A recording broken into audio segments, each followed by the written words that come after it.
Hey guys, it's Roxie with Roxie's Broadway Breakdown. Welcome back to my channel. And so I have to recap the year. It's been so much drama in theater. That's what theater is all about. But I have to pick up some of the highlights. So let's start off. Between the 2021-22 season and the upcoming season, there's been like 40 shows that have opened and are going to open. So that's just great for the theater industry. Kind of starting off with the whole funny girl drama that wasn't so funny, but the huge expectations of Beanie Feldstein trying to fill the role of Fanny Bryce, and she just didn't quite make it with the vocals. Some people really loved her in this role, but then it got really awkward handing the role off to Lea Michele, and she has a huge fan base. She got great reviews, so she's doing really great in the role. I'm not sure that if she were to step out of the role for any reason, if the show could survive on its own. I mean, ticket sales are doing really well. But I don't know. I don't know if that show could survive without like a great star. You know, it didn't do well without Barbara, obviously, all these years. And so I don't know if it would do well without like a Lea Michele. So maybe that show just doesn't need to be done once it doesn't have a name behind it. All right, let's talk about the Tonys. The Tonys were huge this year. So Strange Loop won for Best Musical, and J. Hud was a producer on that. So she got a Tony, and that gave her EGOT status. That's huge.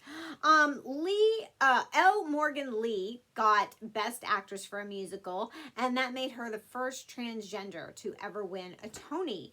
Myles Frost, who played Michael Jackson in MJ the Musical, won for Best Actor in a Musical, and that made him the youngest solo winner to ever win a Tony, beating out Ben Platt by a year. Myles is 22, and Ben Platt was 23 when he won for Dear Evan Hansen.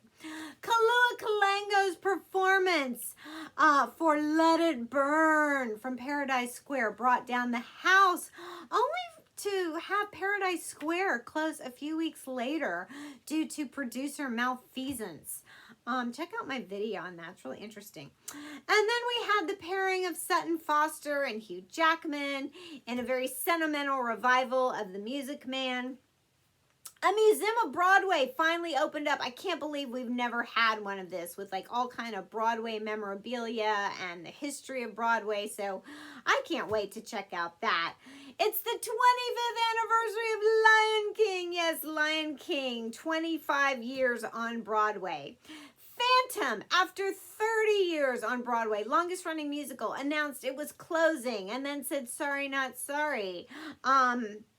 It was closing due to low ticket sales. And then when they said they're closing, ticket sales went through the roof. So they were going to close in February, but now they're not going to close till April. So get those tickets while you can. Patti LuPone won her third Tony for Company. And then there was like some drama with her. Check out my video on that if you don't know what I'm talking about. And then she tore up her equity card and was like, that's it. I'm leaving Broadway forever, never to be seen from again, except on TV and film, and maybe an occasional drop-in performance somewhere, which she is doing at 54 Below, a swanky little like cabaret club where she is going to be performing through like the beginning of January. So yes, you can still check out Patti LuPone. I love Patti LuPone.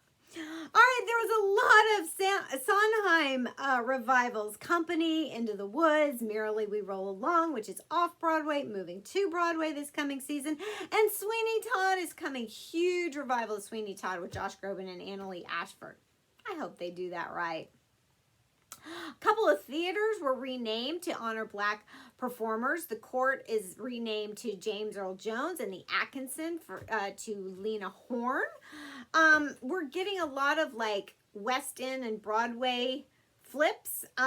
We got & Juliet, and we're getting Bad Cinderella and Back to the Future. We kind of sent them Newsies. I can't believe there had never been Newsies on the West End, and they're getting Ain't Too Proud to Beg and Mrs. Doubtfire, and that odd, very avant-garde revival of Oklahoma that was done several years ago. Okay, so Strange Loop, despite it getting Best Musical, it already closed due to poor ticket sales. I mean, I think New York's still having a rough time with like tourism and COVID, and we're all gonna still deal with that for a while, unfortunately. And then this season had the most openings ever, like the 22-23 seasons, and Almost Famous, a musical, was one of them, but it already closed after 77 performances. And K-pop, the musical that was supposed to be like really big and dealing with that kind of genre, closed after 44 previews and 17 performances. They're kind of blaming like some bad reviews, especially by the New York Times, saying it was like a racist review. I don't know. I can't speak to that. I didn't, obviously I didn't see the show, and I didn't read the review, so I'm not going to really talk about that, but I don't know. But there you go. There's some highlights. I have a feeling this is going to be a great season for Broadway. Lots of exciting things coming your way. I can't wait. This is going to be a great year. I know it. So subscribe to my channel. Check out all my other videos, and I'll see you in the next year.